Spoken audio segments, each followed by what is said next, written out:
Assalamualaikum warahmatullahi wabarakatuh. Kembali lagi di channel Radio Horor. Untuk kisah kali ini ada sebuah cerita yang diambil dari akun Twitternya @desiprayogo1. Dan untuk kisah yang akan saya bawakan kali ini yaitu sebuah kisah yang berjudul Boneka Cindy. Sebelum kita masuk ke ceritanya, tekan dulu tombol like video ini dan jangan lupa tekan juga tombol subscribe channel ini dan nyalakan juga lonceng notifikasinya agar tidak ketinggalan cerita-cerita baru dari channel ini. Dan bagi teman-teman yang ingin membaca langsung ceritanya, nanti silahkan saja kunjungi linknya yang nanti akan saya sertakan di kolom deskripsi. Dan seperti apa untuk kisah kali ini? Langsung saja kita simak berikut ini.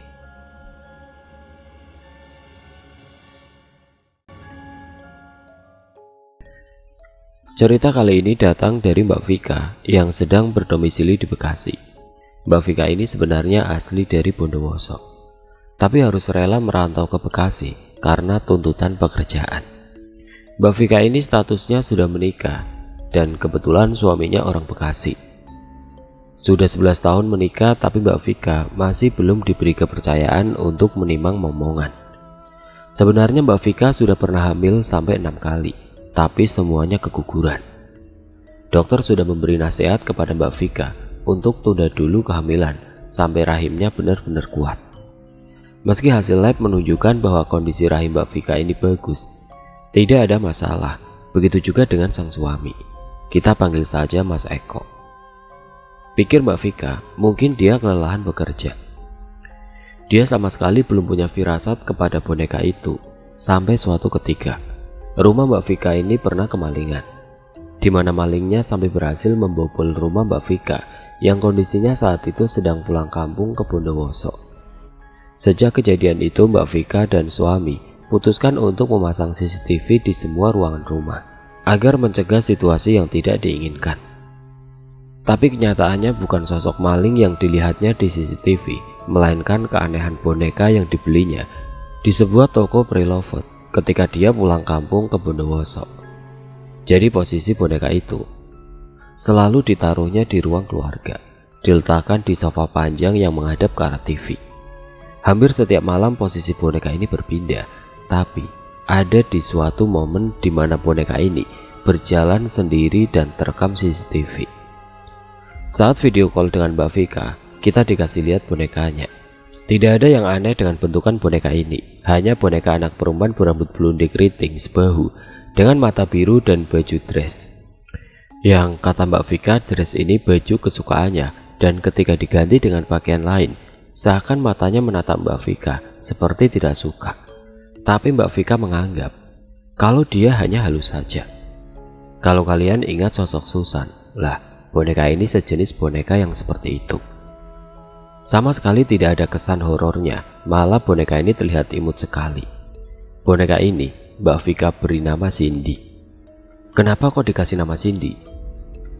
Karena di bagian bawah sepatu balet yang dipakai boneka ini ada tulisan nama Cindy. Mungkin ini nama bonekanya atau bisa jadi nama pemilik sebelumnya. Tapi karena nama Cindy Mbak Vika rasa cocok dengan karakter bonekanya, jadi dia pakai saja nama itu untuk si boneka. Boneka ini tertulis Made in Thailand, Mbak. Suami saya selalu tidak mau berdekatan dengan boneka ini, tapi saya justru nggak ada rasa takut sama sekali. Sama boneka ini, meski saya juga lihat sendiri, boneka ini bergerak sendiri atau bahkan tertawa seperti seakan dia hidup. Tapi semua tergantung manusianya dalam menyikapi boneka ini, tutur Mbak Vika sambil memeluk boneka ini di pangkuannya. Kalau aku ada di posisi Mbak Vika, udah deh gak bakal mau berurusan lagi sama boneka ini. Secara aku kan anak IndiHome, bukan anak Indigo. Mbak Vika merasa Cindy ini selalu menjadi teman setianya ketika dia merasa sendiri di rumah. Bahkan pernah ketika pulang kerja, tiba-tiba sudah tersaji teh yang masih hangat di meja makan. Seakan teh itu dibuatkan khusus untuk dia, karena gelas yang dipakai adalah gelas yang memang khusus untuk Mbak Vika. Jadi Mbak Vika ini selalu memisahkan antara peralatan makanan dengan suami. Paham lah ya? Cuma Mbak Vika nggak berpikir aneh-aneh. Mbak Vika hanya bilang terima kasih dan meminumnya. Selama dia tidak mengganggu saya, ya saya tidak akan mengganggu dia. Wow, Terkejut diriku mendengar kata-kata itu. Sekarang aku ajak kalian ke momen pertama kali Mbak Vika bisa bertemu sama boneka ini. Tahun 2010, ketika itu sudah 1 tahun pernikahan Mbak Vika dan Mas Eko, tapi Mbak Vika belum ada tanda-tanda kehamilan. Sedangkan mertua dan ibunya sudah mengharapkan cucu dari pernikahan mereka. Mbak Vika merasa kayak lelah aja ditanyai kapan hamil. Jujur aku juga gede banget sih sama orang-orang yang suka kayak gitu. Wajar sih, tapi kesannya kayak gak percaya sama kuasa Allah gitu loh. Paham kan? Waktu itu Mbak Vika sedang dalam perjalanan pulang kampung karena mendekati hari raya. Pulanglah mereka ke Bondowoso dengan menggunakan mobil. Ketika hendak keluar dari Bekasi, Mbak Vika ini gak sengaja ngelihat ada satu toko preloved yang di depannya didisplay boneka-boneka lucu yang bisa dilihat dari luar. Boneka ini terpajang rapi di sebuah etalase yang dekat dengan kaca depan toko. Isenglah Mbak Vika mampir sebentar ke toko itu, dan kebetulan Mbak Vika suka, gemar, atau hobi koleksi boneka-boneka lucu. Ketika iseng masuk, awalnya Mbak Vika ini belum ketemu sama boneka Cindy. Tapi saat Mbak Vika lihat-lihat boneka yang punya toko lah yang merekomendasikan boneka Cindy ini. Menurut penuturan Mbak Vika, awal ketemu boneka ini wujudnya nggak kayak gini. Dia kelihatan kumel sekali, malah hampir kayak nggak pernah terawat sama sekali. Baru saat di mobil Mbak Vika bersihkan dengan tisu basah dan gantikan bajunya dengan baju baru yang dibeli di toko yang sama.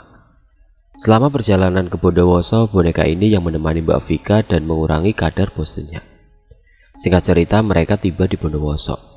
Saat hendak masuk ke dalam sambil membawa boneka ini, salah satu paman Mbak Vika menolak boneka ini masuk ke dalam rumah. Pamannya bilang kalau ada yang tidak beres dengan boneka ini. Alhasil selama 4 hari di Bondowoso, boneka ini hanya diletakkan di dalam mobil. Jika Mbak Vika ingin bermain dengan boneka ini, ya hanya di luar rumah.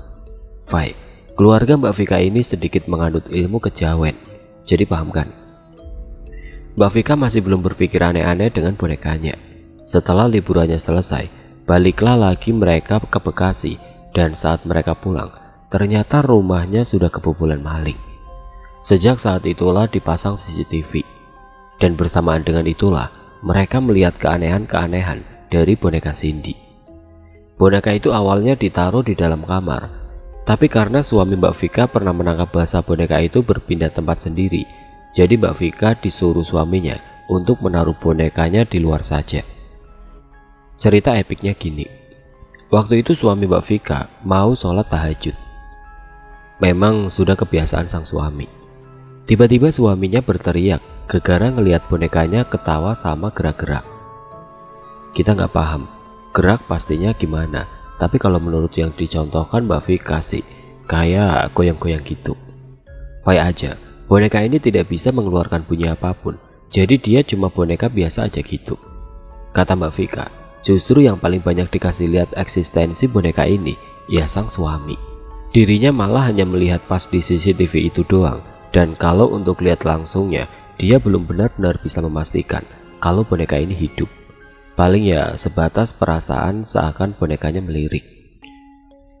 Kalau suaminya itu selalu dikasih lihat, entah bonekanya pindah posisi sendiri pas si suami lagi nonton TV dekat boneka itu, atau pas pulang kerja denger ada kayak anak-anak ketawa di ruang TV. By the way, suami Mbak Vika ini pulangnya selalu malam, dan posisi Mbak Vika sudah tidur lelap. Kata Mbak Vika, saya sampai harus beli TV ekstra untuk ditaruh di kamar, Mbak. Gara-gara suami saya tidak mau lihat TV di ruang keluarga karena takut sama boneka Cindy. Pernah suaminya kekeh ngajak balikin boneka ini ke tokonya, dan saat mereka kembaliin yang ada, mereka jadi mimpi aneh-aneh. Alhasil mereka ambil lagi bonekanya. Orang yang punya toko juga bilang, mending kalau nggak kuat sama boneka ini, kasih aja ke anak kecil atau keluarga yang udah punya anak. Boneka ini memang suka iseng dengan keluarga yang belum punya anak, apalagi yang memperlakukan dia layaknya seorang anak. Mas Eko sempat panik mendengar ucapan pemilik toko itu, tapi Mbak Vika coba menenangkannya. Mbak Vika juga sempat bertanya asal-usul boneka ini. Tapi pemilik toko bilang kalau dia tidak terlalu banyak tahu soal info si pemilik boneka ini sebelumnya. karena dia tiba-tiba dikasih sama cowok pas OTW ke toko. Si cowok juga cuma bilang, jangan pernah dikasih ke orang yang baru rumah tangga dan belum dikaruniai seorang anak. Lalu dia pergi entah kemana. Saat Mas Eko bilang ke pemilik toko kalau dia dan Mbak Vika belum dianugerahi anak, pemilik toko itu langsung meminta lagi bonekanya. Karena Mbak Vika sudah terlanjur sayang sama boneka ini, Mbak Vika berusaha mati-matian untuk meyakinkan pemilik toko dan juga suaminya. Akhirnya Cindy mereka bawa lagi pulang ke rumah. Face story, keajaiban tiba-tiba muncul. Sekitar akhir tahun 2010, Mbak Vika tiba-tiba merasakan ada tanda-tanda kehamilan. Badannya tiba-tiba mual dan lemes, seakan dia tidak punya tenaga untuk beraktivitas. Mereka memutuskan untuk cek ke dokter kandungan. Ternyata benar, Mbak Vika hamil. Usia kandungannya baru 3 minggu. Mereka udah ngerasa seneng banget. Akhirnya yang ditunggu-tunggu datang juga. Jujur, saat kita video call dengan Mbak Vika dan dia flashback ke momen ini, terlihat jelas banget raut wajah yang murung, sedih, dan terlihat sedikit rasa kecewa dalam matanya. Tapi kita coba kuatkan dia dengan memberinya semangat. Semoga ketika Mbak Vika baca cerita ini, aku harap Mbak semangat terus ya. Kembali ke cerita. Mereka langsung menghubungi orang tua masing-masing untuk memberitahu kabar gembira ini. Tapi kebahagiaan mereka tidak berangsur lama. Tiba-tiba di usia kehamilan 9 minggu, Mbak Vika tiba-tiba keguguran tanpa sebab. Padahal Mbak Vika udah ambil cuti untuk 4 bulan ke depan, karena itu juga saran dari dokter. Karena usia kehamilan 1-3 bulan adalah paling rawan, makanya Mbak Vika memutuskan untuk ambil cuti bahkan sampai 4 bulan demi memaksimalkan kesehatan calon babynya saat itu. Bahkan Mbak Vika sampai menyewa pembantu agar dia tidak melakukan aktivitas berat apapun, karena pikirnya itu anak pertama mereka. Hati Mbak Vika kali itu benar-benar yang super hancur. Gak tahu lagi harus gimana, tapi di sisi lain dia tetap harus kuat dan ikhlas. Dia melihat ke arah suaminya. Raut wajah Mas Eko terlihat sangat masam, seperti ada rasa kecewa yang ditahannya. Tapi mau gimana lagi, udah takdir. Hari demi hari Mbak Vika lewati dengan berusaha payah. Ini dia masih belum ada pemikiran bahwa sebab segalanya adalah bonekanya. Sampai di tahun 2011 awal Mbak Vika dinyatakan hamil kembali untuk kedua kalinya. Dia dan suami super seneng banget. Sampai-sampai Mbak Vika beli kursi roda biar dia nggak jalan ekstra. Bahkan ke kamar mandi yang jalannya hanya beberapa langkah saja dari tempat tidur, dia harus menggunakan kursi roda agar tidak terlalu ada energi ekstra yang terbuang. Kali ini dia dan suami benar-benar sangat menjaga kehamilan keduanya dengan baik. Bukan hanya mereka, sampai orang tua mereka juga ikut membantu mengurus rumah mereka. Padahal di rumah itu juga sudah ada pembantu. Betapa terlihatnya bahwa seorang anak atau cucu sangat diidam-idamkan hadir di tengah-tengah keluarga ini. Tapi sayang, kebahagiaan mereka tidak berselang lama, karena tepatnya saat usia kandungan 4 minggu, Mbak Vika harus keguguran kedua kalinya. Shock mereka. Jangankan mereka, aku yang mendengarkan saja juga ikut shock. Kok bisa? Padahal sudah dicek kalau tidak ada masalah dengan rahimnya. Dan Mbak Vika saat hamil sangat-sangat menjaga kehamilannya, sampai benar-benar yang bed rest total. Apa-apa dia sampai diperlakukan seperti bayi di rumah. Paling dia mengeluarkan tenaga ekstra hanya untuk berjemur di teras depan rumah saat pagi hari. Setelah itu udah. Kejadian yang sama juga terjadi di kehamilan 3, 4, dan 5 yang terjadi dalam kurun waktu 1 tahun. Ya, dalam 1 tahun, tepatnya di tahun 2011, Mbak Vika hamil sudah 4 kali dan keguguran 4 kali juga. Dokter juga sangat khawatir dengan kondisi rahimnya dan dia diberi saran untuk menunda dulu kehamilannya sampai kondisinya benar-benar fit dan juga rahimnya sudah benar-benar pulih. Tapi hal itu tidak menyurutkan tekad dan semangat mereka untuk memiliki anak lagi. Sampai pada akhirnya di bulan Maret 2012, Mbak Vika hamil untuk ke-6 kalinya. Di mana dia bisa melewati masa kehamilan sampai di usia kandungan 5 bulan. Sungguh suatu mukjizat dan mereka menaruh harapan semoga kehamilan kali ini bisa berhasil sampai dia melahirkan. Tapi ternyata tidak semudah itu. Tiba-tiba dia harus keguguran di usia kehamilan mau masuk 6 bulan, di mana dia yang posisinya menonton TV di ruang keluarga. Tiba-tiba terasa sakit di bagian perutnya dan mengeluarkan darah. Yang bikin wowo, ada kepala bayi yang keluar dari, kalian paham lah ya, karena aku susah nyebutinnya di bahasa Indo. Benar-benar keluar yang sampai jidat, karena posisinya dia kan rebahan. Pas ngerasa perutnya sakit, dia berusaha mau bangun terus duduk. Tapi dia ngerasa kayak ada yang janggal sama itunya. Dirabala dan dia ngeliat benar-benar kepala bayinya keluar cuma sampai jidat. Spontan dia teriak super kencang. Aku gak habis pikir deh gimana perasaannya. Pastinya itu juga sakit banget.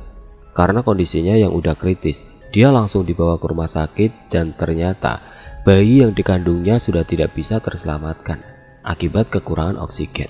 Yang bikin dia kaget adalah pernyataan dokternya.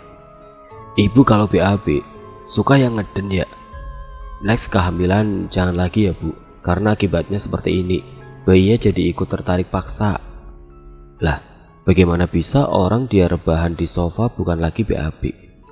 Kan ngacau ya. Pas dia jelasin ke dokternya, lah sekarang dokternya yang bikin kaget. Karena dokternya bilang, bayi ini seperti ditarik paksa untuk keluar, tapi sayangnya seperti tidak ada dorongan lagi, sehingga bayinya terhimpit dan kehabisan nafas.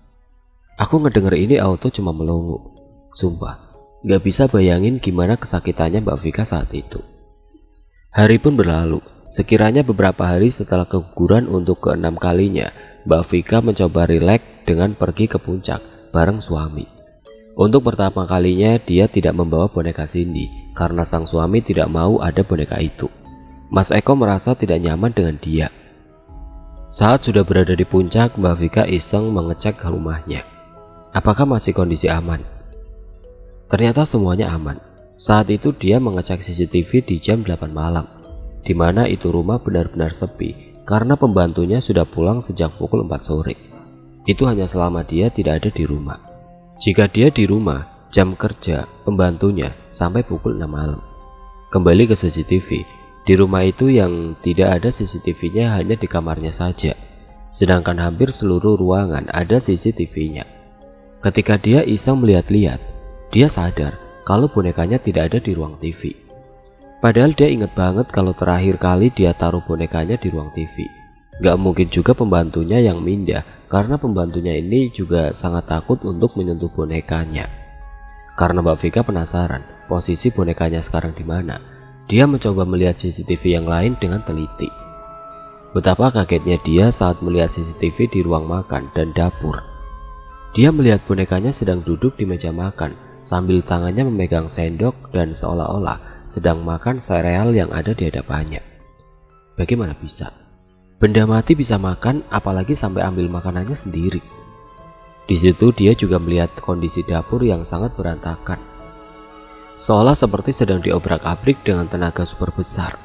Dia langsung mencoba menghubungi pembantunya untuk memberitahukan kalau jangan kerja dulu sampai dia kembali pulang ke rumah, karena dia merasa ada yang aneh dengan boneka ini. Di sisi lain juga dia tidak mau pembantunya kenapa-napa. Karena rasa penasarannya semakin besar, Mbak Vika mencoba memutar ulang untuk mencari tahu kenapa dapurnya bisa seberantakan itu. Saat dia melihat tidak ada siapapun di sana, sampai pada akhirnya terlihat bonekanya jalan memasuki area dapur. Di situ kita dikasih lihat videonya ketika boneka ini benar-benar berjalan sendiri. Lalu dia berhenti dan diam menghadap dapur. Dalam hitungan 5 menit, dapurnya tiba-tiba berantakan. Seperti boneka ini menggunakan energi telekinesis untuk menghancurkan dapur Mbak Vika. Lalu dengan santainya si boneka mengambil piring, lalu naik ke kursi meja makan, dan lalu menggerakkan kotak sereal juga sendoknya. Benar-benar kotak sereal itu gerak sendiri dari arah tengah meja sampai persis berhenti di depan dia. Begitu juga dengan sendoknya yang tiba-tiba melayang keluar dari kotak sendok. Aneh, tapi benar-benar nyata. Lalu dengan santainya si boneka makan itu sereal sampai habis. Ada yang aneh lagi, saat Mbak Vika mengamati mulut bonekanya, terlihat jelas mulut si boneka itu seperti bicara sesuatu, tapi entah dia nggak bisa dengar boneka itu bilang apa. Tiba-tiba layar CCTV-nya jadi aneh dan seketika gelap. Dia mencoba memberitahu Mas Eko apa yang barusan dia lihat. Respon Mas Eko menjadi semakin marah dan tekadnya semakin besar untuk membuang boneka itu. Ketika sedang debat dengan sang suami, dia teringat momen terakhir kali dia keguguran yang dimana posisinya ada di ruang TV bersama bonekanya. Dengan perasaan was-was dan sedikit takut, dia akhirnya memberanikan diri melihat rekaman CCTV itu, di mana terlihat dia tertidur di sofa dengan posisi TV yang menyala dan bonekanya ada di meja depannya. Lalu ada pergerakan dari boneka itu. Bonekanya tiba-tiba bergerak sendiri ke arahnya. Tiba-tiba saja posisi boneka itu sudah berada di atas perutnya yang sudah terlihat membesar. Lalu boneka itu terlihat seperti sedang melompat-lompat di atas perutnya. Tapi anehnya, Mbak Vika nggak ngerasa apa-apa. Padahal di video itu terlihat jelas dia setengah terguncang. Posisinya kayak kita yang enjot-enjotan di kasur spring bed itu loh. Semoga kalian paham. Sampai terlihat ada darah yang mulai membanjiri daster yang dikenakannya dan seketika itu juga Mbak Vika pendarahan sampai mengakibatkan keguguran. Pertanyaan Mbak Vika, apa gerakan begitu juga sampai bisa menarik kepala bayinya? Entahlah, karena Mbak Vika hanya melihat gerakan demikian dari bonekanya. Epiknya, bonekanya gerak, lalu kembali lagi ke posisinya di awal, dan tidak lama baru itulah Mbak Vika tersadar karena perutnya berasa seperti kram, lalu sakit banget. Saat melihat video itu, ternyata suaminya sudah melihat dari arah belakangnya. Jadi kayak nobar gitu loh. Cuma Mbak Vika nggak nyadar. Lalu Mas Eko bilang bahwa besok pagi mereka harus pulang lalu membuang boneka itu jauh-jauh dari kehidupan mereka sambil meminta bantuan seorang ustadz kenalan Mas Eko. Cerita berlanjut di esok paginya. Saat tiba di rumah dan masuk ke dalam, mereka melihat ruangan dapur sudah kembali bersih dan posisi bonekanya kembali ke posisi awal. Mereka cuma bengong, nggak tahu harus ngomong apa. Sama sekali tidak berantakan. Padahal pembantunya hari ini tidak kerja karena dia suruh off sementara. Jadi siapa? Ya, jadi siapa yang membersihkan semuanya? Karena kamera CCTV-nya masih dalam kondisi gelap pas dilihat di layar HP-nya. Sambil menunggu kenalan suaminya datang, Mbak Vika membantu sang suami menurunkan semua CCTV yang ada di rumah itu. Dan anehnya, semua CCTV-nya dalam kondisi off. Semua CCTV di rumah itu benar-benar dalam kondisi off. Mereka langsung mengecek seisi rumah dan beruntungnya tidak ada yang hilang satupun barang di rumahnya. Jadi siapa yang mematikan semua CCTV di rumah itu? Mungkinkah bonekanya? Entahlah, dan sekarang aku tiba-tiba merinding. Fast story, kenalan Mas Eko pun datang. Terlihat Mas Eko seperti menjelaskan titik permasalahannya sembari menunjukkan sosok bonekanya. Kita panggil saja kenalan Mas Eko ini dengan nama Mas Doni. Mas Doni langsung memegang boneka itu yang terlihat oleh Mbak Vika dan suami Mas Doni ini seperti kejang-kejang sampai matanya melotot. Tapi menurut penuturan Mas Doni, dia seperti ditarik oleh sesuatu untuk ke tempat jauh sekali. Seperti di tahun-tahun sekitar era 90-an, di mana Mas Doni ini bilang kalau dia seperti diajak oleh seorang anak berusia sekitar 7 atau 8 tahunan ke sebuah rumah. Mas Doni bilang anak itu bernama Cindy. Fun fact-nya, Mas Eko maupun Mbak Vika gak ada bilang sama sekali ke Mas Doni kalau boneka ini juga bernama Cindy. Merinding gak kalian? Mas Doni juga bilang kalau sosok Cindy ini cerita ke dia, di mana dia kecewa pada orang tuanya, di mana anak-anak seusianya bermain dan bersekolah, tapi dia justru harus membersihkan rumah sampai memasak, bahkan mencari uang dengan menjadi pemulung di jalan-jalan. Lalu anak yang bernama Cindy ini mengajak Mas Doni untuk menghampiri sebuah lemari yang ada di dalam kamarnya. Pada saat Mas Doni membuka lemari itu, terlihat jelas ada tengkorak anak kecil yang meringkuk, dan di sebelahnya ada sebuah boneka yang persis banget dengan boneka yang dibeli Mbak Vika. Kemungkinan boneka itu memang milik Cindy. Sebenarnya Cindy ini anak yang baik. Tapi di sisi lain, dia seperti tidak terima dengan anak-anak yang disayang orang tuanya karena dia juga pengen punya keluarga, khususnya sosok orang tua yang menyayangi dia. Makanya arwahnya masuk ke dalam boneka untuk mencari pasutri yang belum mempunyai anak agar dapat menyayanginya seperti menyayangi anak sendiri.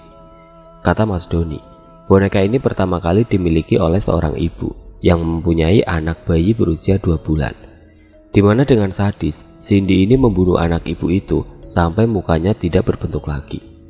Lalu tiba-tiba saja dibuang dan ditemukan oleh seorang pria yang istrinya sedang hamil 8 bulan. Tapi lagi-lagi dia membunuh, tapi kali ini posisi bayinya masih di dalam kandungan. Alhasil istri pria itu keguguran. Sampai akhirnya pria itu memberikan boneka kepada ibu pemilik toko barang Prelovert dan dibeli oleh Mbak Vika saat itu. Mas Doni juga menambahkan, dia akan mewujudkan impian seorang ibu yang ingin punya anak, tapi dia juga bisa dengan gampangnya membuat sang ibu kehilangan anaknya apabila si ibu sampai lupa mengurusi boneka ini, dalam tanda kutip, melupakan atau tidak sayang lagi dengan dia. Dia siapa? Ya, si boneka ini tadi. Barulah ketika Cindy sudah cerita semua ke Mas Doni, Mas Doni pun tersadar kembali dan menceritakan semuanya tadi. Mbak Vika sempat mengingat juga, sekarang dia seperti gampang sekali hamil, tapi gampang sekali juga keguguran. Mas Doni menyarankan untuk kembalikan saja boneka ini ke tokonya, dan dia akan bantu doa agar si boneka ini tidak memberi efek negatif kehidupannya Mbak Vika dan suaminya lagi. Dikembalikannya lagi ke toko Prelovert itu, dan alhamdulillahnya keluarga mereka kembali ayem, tidak ada gangguan apa-apa. Tiba-tiba setelah berbulan-bulan, kata narasumber, ada kali udah 4 bulan. Gak sama boneka ini, tahu-tahu ada bel bunyi, dan boneka ini udah dalam posisi duduk di depan pintu masuk rumahnya. Mereka kaget, langsung cek CCTV, tapi gak ada satupun orang yang membawanya ke rumah mereka. Tahu-tahu boneka ini udah ada di depan dengan sendirinya. Mereka sebenarnya enggan untuk berurusan lagi dengan boneka ini. Tapi mau gimana ini? Bonekanya nggak mau pergi dari mereka. Sampai akhirnya di boneka ini diambillah dan dibuat satu ruangan seperti kamar khusus dia, lalu dikunci dari luar. Di dalam juga dipasang 2 CCTV dengan sudut yang berbeda. Dan benar saja, boneka itu mulai menunjukkan aktivitasnya. Dia bermain seperti layaknya anak kecil. Sejak saat itu boneka ini masih bersama dengan Mbak Vika dan suami. Mungkin dengan bersama mereka bisa melindungi ibu-ibu hamil di luar sana dari keganasan boneka ini agar tidak melukai mereka. Mbak Vika juga menambahkan di mana dia tidak bisa menjamin keaslian apa yang diceritakan Mas Doni saat itu, karena yang tahu ya hanya Mas Doni. Tapi jika dinalar ya cukup sinkron dengan apa yang Mbak Vika alami sendiri. Hanya saja Mbak Vika ini tipe orang yang tidak terlalu percaya hal-hal mistis. Pada saat konfirmasi cerita ini kan aku hanya bertiga, sama Dimas dan Pak Bos. Itu kedengaran jelas banget kalau ada suara ketawa anak kecil di sebelah Mbak Vika. Momen itu terjadi saat Mbak Vika selesai bicara dan kita sesi tanya jawab demi kejelasan untuk kita menulis kisah ini. Bahkan Dimas dan Pak Bos juga dengar, dan di samping Mbak Vika ya hanya boneka ini. Suaminya masih kerja dan belum pulang, sedangkan pembantunya juga sudah selesai kerja lalu pulang. Dia benar-benar sendiri di rumah itu. Tapi entahlah, gak usah diributkan, mungkin kita aja yang salah dengar kupingnya. Oke, itu tadi cerita atau lebih tepatnya pengalaman di luar nalar yang dialami oleh Mbak Vika di Bekasi. Kami ucapkan makasih banyak karena sudah mengirimkan email ke kita sampai bersedia kita hubungi pagi-pagi, dan ceritanya bagus sekali. Padahal itu Mbak Vika dari semalam belum tidur karena lagi beberes, karena katanya biasa rumahnya dibuat berantakan lagi oleh boneka ini. Sampai-sampai pembantunya kemarin baru pulang istirahat pagi setelah membuatkan sarapan dia dan suaminya. Kita berdoa saja semoga Mbak Vika dan suami beserta semua penghuni rumah itu selalu dalam lindungan Allah. Jika kalian ada yang tanya mana foto atau rekaman CCTV-nya, sebenarnya Mbak Vika menawarkan, tapi kita menolak karena apa? Ya karena kita takut dan cukup dibuat parno sama sosok boneka ini. Belum lagi kata Mbak Vika, sosok boneka ini yang sensitif sekali untuk ibu hamil maupun ibu yang punya bayi usianya masih di bawah 1 tahun. Maka dari itu sengaja gak kita lampirkan di sini demi kenyamanan semua pendengar kisah ini. Kan kita nggak tahu, barangkali di sini ada yang lagi hamil atau baru-baru punya bayi, tapi pengen dengar cerita ini. Setelah keguguran yang ke-6 kalinya, dia dan suami masih belum dianugerahi momongan lagi sampai sekarang. Kita doakan yang terbaik untuk kebahagiaan mereka. Semoga ini tidak menjadi masalah dalam rumah tangga mereka. Amin. Karena Mbak Vika cerita kalau dia sempat insecure ketika suaminya menceritakan ada teman kantornya yang istrinya baru saja melahirkan, atau istri temannya baru saja hamil. Dia seperti merasa suaminya kecewa padanya. Tapi kita sudah meyakinkan kalau semua itu hanya perasaan Mbak Vika saja. Mbak Vika juga bilang, sejak kejadian itu dia merasa sedikit sensitif sekali. Dia juga udah coba buang boneka ini berkali-kali, tapi ya ujung-ujungnya balik lagi ke rumahnya. Jadi ya sudahlah, kita hanya bisa bantu doa agar Mbak Vika dan suami bahagia, langgeng sampai maut memisahkan. Allahumma amin.